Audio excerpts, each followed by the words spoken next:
Guys, welcome back to my channel. For today's video, i-share ko sa inyo kung paano kayo boboto dito sa Maya. So, syempre kailangan nyo muna dito ng account. So, kailangan nyo mag-register and mag-create ng account sa Maya. So, open lang natin yung ating Maya. Dahil nga ako ay nakapag-register at upgraded na, pwede nyo nang lagyan ng pera ang inyong Maya or pwede na kayo makapag-transfer, makapag-send ng pera from other banks or other e-wallets. So, as you can see, meron tayo ditong logo ng PBB at ito nga yung pipindutin natin para makaboto tayo. So, ito guys, yung Pinoy Big Brother Celebrity Collab Edition. So, medyo mabagal lang yung connection natin guys.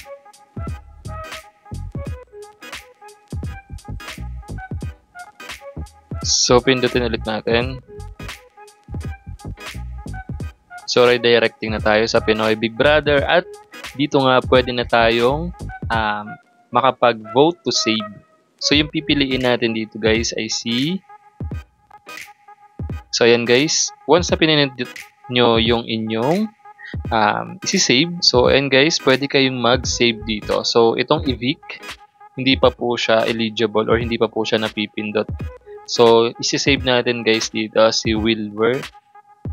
So, ayan guys. So, for example, ang pipiliin natin dito ay 100 votes to save Wilbur. Medyo matagal guys yung process. So, hintayin lang natin guys para makaboto kayo. So, ayan guys. 100 votes to save Wilbur. So, ganito lang guys kadali bumoto dito sa Maya. And kung gusto nyo ulit iboto ko si Will or si River.